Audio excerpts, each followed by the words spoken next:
Hello student, पिछली कक्षा में हमने लिमिट पर आधारित थ्योरम तथा एग्जाम्पल के बारे में अध्ययन किया। आज हम यूनिफॉर्म कंटिन्यूअस तथा कंटिन्यूअस पर आधारित एग्जाम्पल तथा थ्योरम के बारे में अध्ययन करेंगे। तो पहली थ्योरम है आज की, यदि एफ जेड तथा जी जेड जेड बराबर 0 पर संतत है तो सिद्ध कीजिए कि F z plus g Z तथा F z into g Z भी इस बिंदु पर संतत होंगे। तो जेड बराबर जेड 0 पर इनका योग तथा इनका गुणनफल दो फंक्शनों का क्या होता है, संतत होता है। ये आपको प्रूव करना है। चूँकि एफ जेड तथा जी जेड दो फंक्शन है, ये जेड बराबर जेड 0 पर क्या दे रखे हैं, संतत दे रखे हैं। तो लिमिट की डेफिनेशन से limit z tends to z 0 f z बराबर एफ जेड 0 तथा limit z tends to z 0 g z बराबर क्या मान होगा, जेड बराबर जेड 0 लिखोगे तो जी जेड 0। किसी आर्बिट्री लिमिट की डेफिनेशन में कोई आर्बिट्री लेते हैं, positive real number epsilon greater than 0 के संगत डेल्टा 1, चूँकि दो फंक्शन है तो एक डेल्टा 1 और एक डेल्टा 2 ग्रेटर देन 0 ऐसे विद्वान होंगे कि, ऐसे लिख दो या देयर एग्जिस्ट लिख दो, विद्वान होंगे कि दोनों फंक्शनों का अंतर modulus of f z minus f z 0 less than epsilon by 2, जबकि दोनों पॉइंटों का अंतर modulus of z minus z 0 less than delta 1।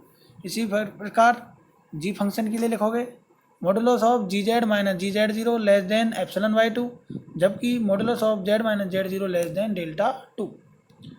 Delta का मान है, दोनों का मान है डेल्टा 1 और डेल्टा 2 का क्या होगा, मिनिमम मान होगा। तो पहला प्रूव करना है आपको योग के लिए कि F z plus g Z क्या है, संतत है। तो वही आपको सबसे पहले क्या निकालना है कि फंक्शन है वो क्या है, लेस देन एप्सिलॉन है, जबकि दोनों पॉइंटों का अंतर लेस देन डेल्टा होना चाहिए। तो पहले modulus of f z plus g z minus f z 0 plus g z 0, तो ये मॉडुलस है। इसके बाद दोनों जो एफ फंक्शन है उसको एक साथ रख दिया और जी जेड वाले फंक्शन को एक साथ। इसके बाद हमने ट्राइंगल इनइक्वालिटी लगाई, चूँकि हम जानते हैं कि modulus of x plus y less than equal to mod of x plus mod of y होता है। तो less than equal to modulus of f z minus f z 0 plus modulus of g z minus g z 0। चूँकि equation first और second का क्या करेंगे, use कर लेंगे। इनका मान कितना है, epsilon by 2 plus epsilon by 2। अब इक्वल नहीं आएगा क्योंकि लेस देन है इसलिए, तो एप्सिलॉन बाई 2 दोनों को ऐड करोगे तो क्या आएगा, एप्सिलॉन। तो modulus of f z plus g z minus f z 0 plus g z 0 less than epsilon, जबकि modulus of z minus z 0 less than delta. तो imply that limit z tends to z 0 f z plus g z बराबर क्या आएगा, f of z 0 plus g z 0। तो imply that f z plus g z z बराबर z 0 पर क्या है, संतत है।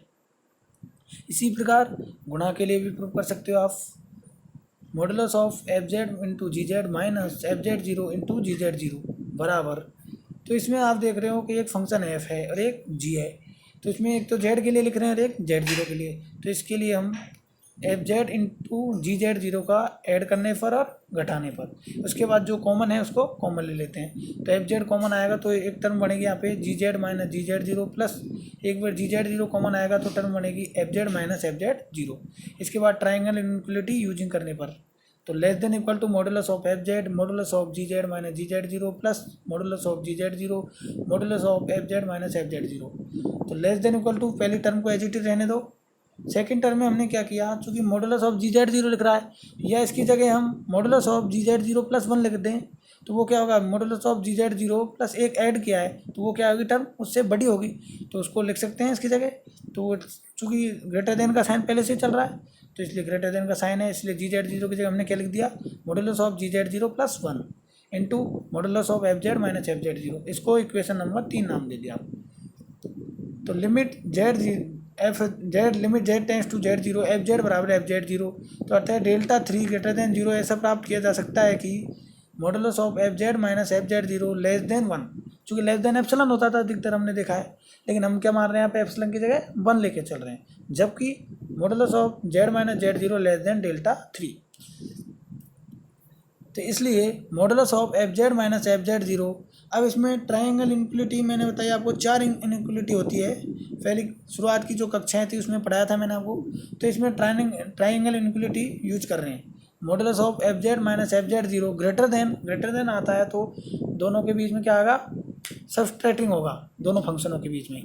तो mod of f z minus mod of f z 0, चूँकि F z minus f z 0 का मान क्या है, लेस देन 1 है, तो 1 मान रख दिया इसमें, 1 greater than equal to modulus of f z minus mod of f z 0।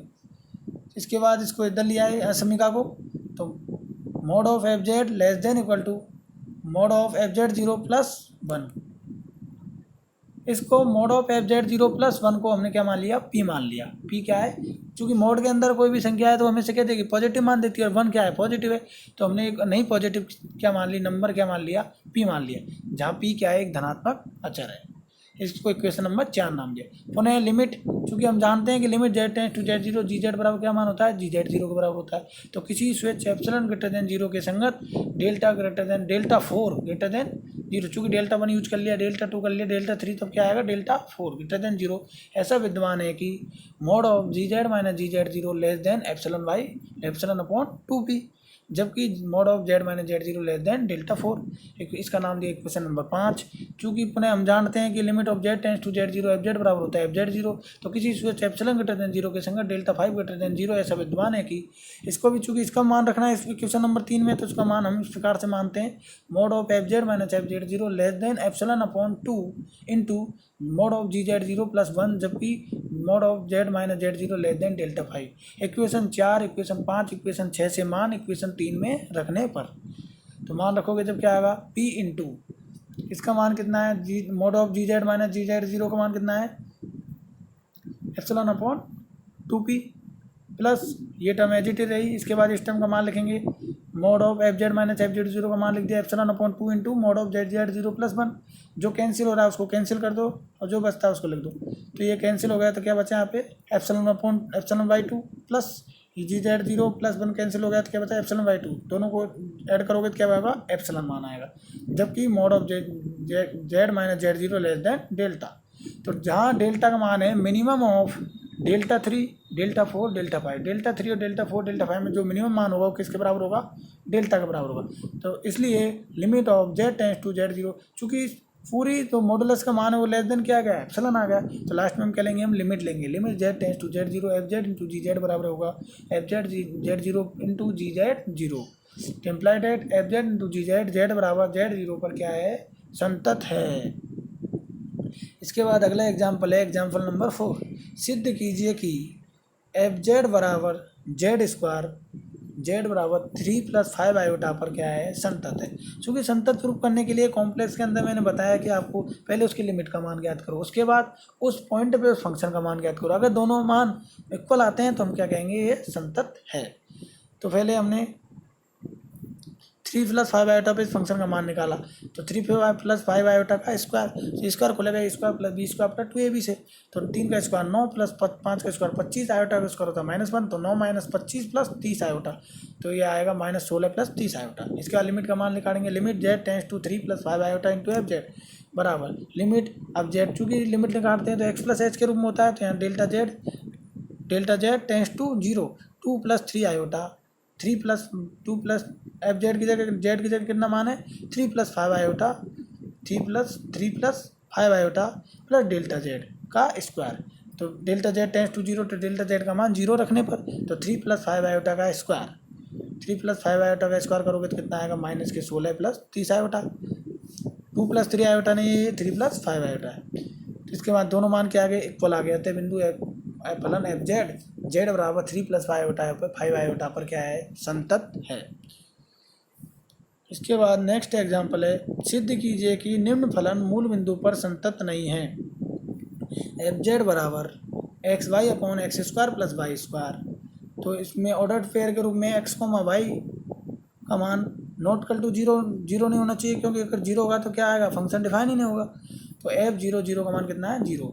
तो इसके लिए हम इस प्रकार के क्वेश्चनों को सॉल्व करने के लिए हम पथ मानते हैं, माना y बराबर एम एक्स के अंदिश, जेड टेंस टू क्या है, 0 लेने पर, तो limit z tends to 0 into f z बराबर लिमिट डेट y बराबर एम एक्स मान रखने पर y की जगह एम एक्स लिखोगे इसमें मान, तो पूरा फंक्शन किस में आ गया, x के रूप में आ गया, तो y बराबर एम एक्स लिखा, जेड टेंस टू 0 है, चूँकि जेड बराबर होता है x plus iota y, z बराबर क्या होता है, एक्स प्लस आयोटा वाई, और वाई की जगह कितना है, एम एक्स है, तो एक्स टेंस टू लिमिट क्या हो गई, एक्स टेंस टू 0, तो इसके बाद एम तो क्या मान आया, एक्स स्क्वायर तो कैंसिल हो गया, तो m upon one plus m square, चूँकि लिमिट क्या है एक्स टेंस टू जीरो, जो कि एम पे निर्भर ही एक्स पे निर्भर ही नहीं है, तो मान क्या है इसका m upon one plus m square, ये जो कि एम के मान पर निर्भर, जो एम पर निर्भर करता है तथा एम के विभिन्न मानों के लिए इसका मान भी क्या होगा, भिन्न भिन्न होगा। अतः सीमा का मान यूनिक नहीं है, अद्वितीय नहीं है, अतः फलन मूल बिंदु पर फलन की सीमा विद्यमान नहीं है।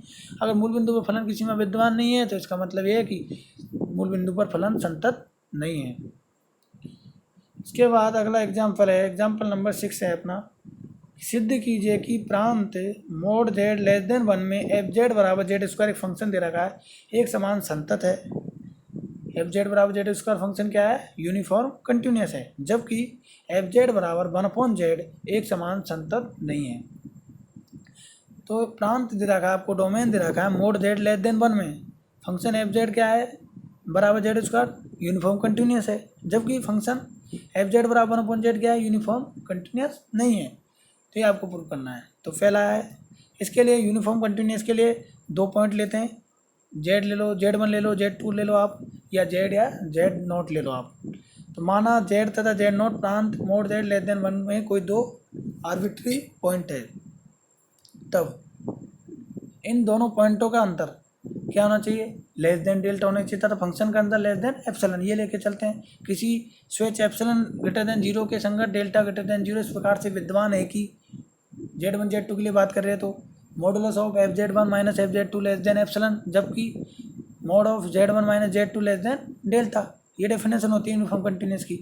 तो यहाँ पे हम Z तथा Z0 के लिए बात कर रहे हैं, तब mod of z square minus z naught का स्क्वायर बराबर, अब ए स्क्वायर माइनस बी स्क्वायर का फॉर्मूला बन गया, तो ए स्क्वायर माइनस बी स्क्वायर बराबर होता है ए प्लस बी इंटू ए माइनस बी, तो Z plus Z zero into mod of z minus z zero. तो इसके बाद इसमें ट्राइंगल इनइक्वालिटी यूज कर लिया हमने, तो less than equal to mod z plus mod of z zero into z minus z zero. चूँकि मॉड जेड लेस देन 1 है तो जेड जीरो का मान क्या होगा, लेस देन 1 है, तो 1 प्लस 1 कितना हो गया 2, तो twice of mod of z minus Z not.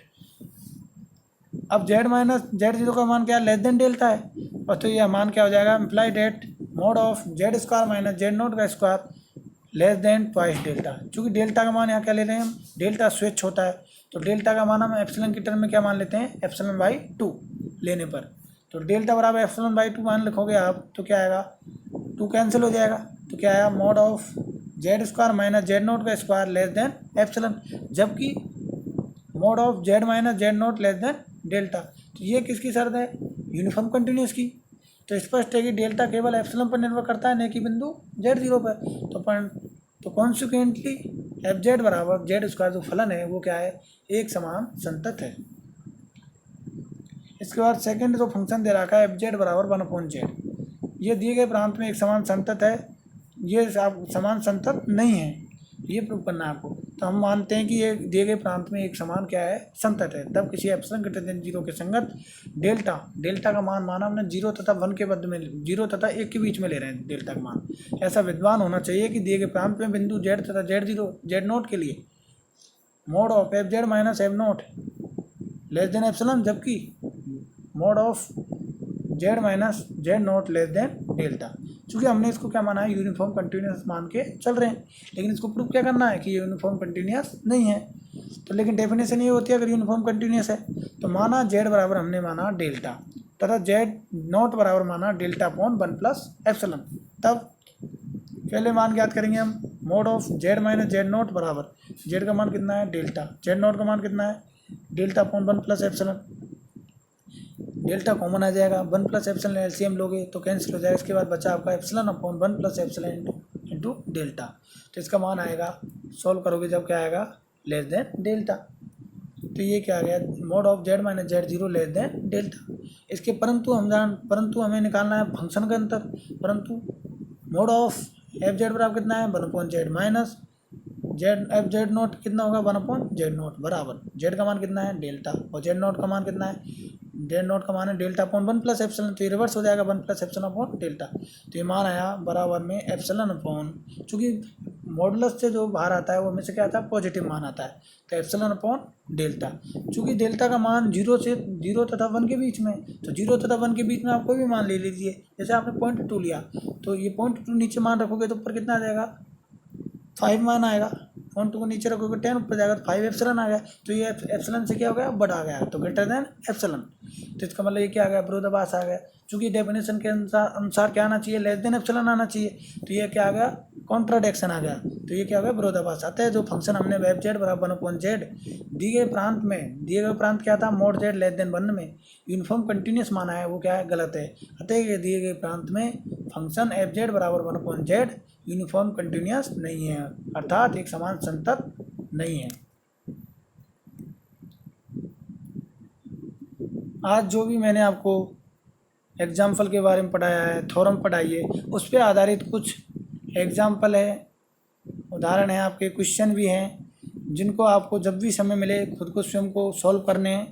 पहला क्वेश्चन है, आपको दे रखा है कि सिद्ध कीजिए कि, सिद्ध करना है आपको कि साइन जेड तथा कोस जेड के शून्य वास्तविक होते हैं।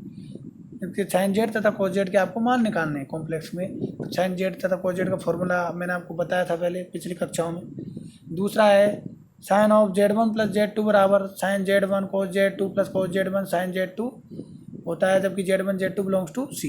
तो दोनों एग्जाम्पल ये सॉल्व करने। इसके बाद दूसरा एग्जाम्पल है, यदि FZ बराबर twice Z1 + 1 upon twice Z1 + 1 upon 3Z - 2, जहाँ Z का मान नॉट इक्वल टू 2/3 हो, तो निम्न का मान ज्ञात करना है। एक तो मान ज्ञात करना है आपका f ऑफ 1/z का, और दूसरा ज्ञात करना है f ऑफ fz, फंक्शन के फंक्शन का मतलब f ऑफ fz का मान ज्ञात करना है। तो दोनों मान ज्ञात करने हैं, दोनों बड़े सिंपल है। पहले में क्या करना है, z की जगह 1/z लिख देना है, आंसर आ जाएगा आपका दो टर्म में। और सेकंड में क्या है, fz का मान लिख लिया, उसके बाद fz में जो ये टर्म है वो z का काम करेगी। तो ये एग्जाम्पल दोनों करने हैं। तीसरा एग्जाम्पल है, निम्न का मान ज्ञात कीजिए। लिमिट दे रखी है आपकी, limit z tends to iota Z² + 1 upon Z6 + 1। दूसरा क्वेश्चन है आपका, limit of z tends to e⁴ π/4 into iota Z² upon Z4 + Z - 1। तीसरा क्वेश्चन है इसमें, तीसरे क्वेश्चन के अंदर का सी है पार्ट इसका, limit z tends to π/2 sine Z upon Z, इसका मान निकालना। तो ये तीसरा तो एक लाइन का आंसर है इसका। तो ये तीनों क्वेश्चन आपको करने हैं जब भी आपको टाइम मिले। ठीक है स्टूडेंट।